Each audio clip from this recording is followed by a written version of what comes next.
Maharashtra news Nagpur. दरम्यान या संदर्भामध्ये बोलण्यासाठी राष्ट्रवादी शरदचंद्र पवार गटाचे प्रवक्ते अमोल मातेले सध्या आपल्या सोबत आहेत। मातेलेजी, स्वागत आहे तुमचं जय महाराष्ट्रमध्ये। नमस्कार अमोलजी, मला सांगा, आता बच्चू कडूंनी एवढी आंदोलनाची हाक दिली आहे, शेतकरी कृषी प्रधान देश आहे आपला आणि आपल्या म्हणजे जगाचा पोशिंदाच आहे तो शेतकरी।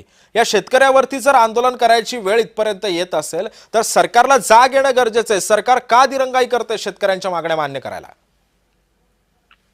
हे सरकारला शेतकऱ्यांच्या प्रति कोणती भावना नाहीये, शेतकऱ्यांचे कोणते प्रश्न ऐकायचे नाही आणि कोणते प्रश्न सोडवायचे नाही। ते नुसता पोकळ घोषणा करतात आणि सरकार शेतकऱ्यांच्या तोंडाला पाणी पुसण्याचं काम करतात। बच्चूभाऊ कडू गेली अनेक दिवसापासून शेतकऱ्यांच्या प्रश्नावरती त्यांच्या अनेक मागण्या सरकारपुढे मांडण्याचा प्रयत्न करतात, वेगवेगळ्या आंदोलनामधून, वेगवेगळ्या चळवळीमधून। परंतु या सरकारला गेंड्याच्या कातडीत आहे, म्हणजे हे झोपलेले सरकार आहे। एक तर मतांची चोरी करून सत्तेवर आलेले सरकार आहे, त्यांच्यामध्ये एकमत नाहीये आणि शेतकरी ह्या महाराष्ट्रामध्ये 60 ते 65% शेती करणारा शेतकरी आहे आणि शेतीवर चालणारा व्यवसाय आहे। म्हणजे दुग्धजन्य व्यवसाय असेल, कुक्कुटपालन असेल, इतर शेतीपूरक जे काही व्यवसाय आहेत ते सुद्धा डबघाईला आलेले आहेत। आत्ताच आपल्या टीव्ही चॅनलवरती आपण दाखवत होता की मागच्या 45 ते 50 दिवसापासून हवामान खातं बरोबर नसल्यामुळे किंवा वादळ असल्यामुळे मच्छीमार बांधवांची उपासमारीची वेळ आलेली आहे।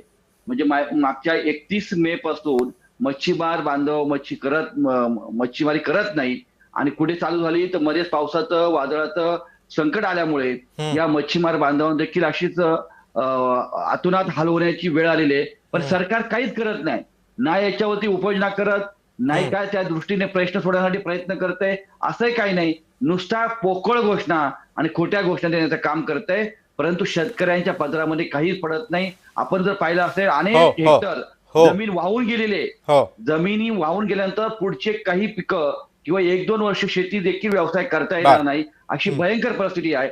अजूनपर्यंत पाऊस पडतोय म्हणजे आंब्याच्या पिकावरती, फळबागांवरती, याच्या उत्पादनावरती परिणाम होणार आहे, पण सरकार काही अमोलजी, खरं आहे तुमचं। त्यामुळे आता या सगळ्या पार्श्वभूमीवरती आता सरकारनं तातडीनं निर्णय घेणं गरजेचं आहे। आपण सोबतच राहा, आपल्या सोबत अजून चर्चा करायची आहे। मात्र आपल्यासोबत शेतकरी नेते माणिक कदम सुद्धा आपल्यासोबत आहेत। माणिकजी, स्वागत आहे तुमचं जय महाराष्ट्रमध्ये।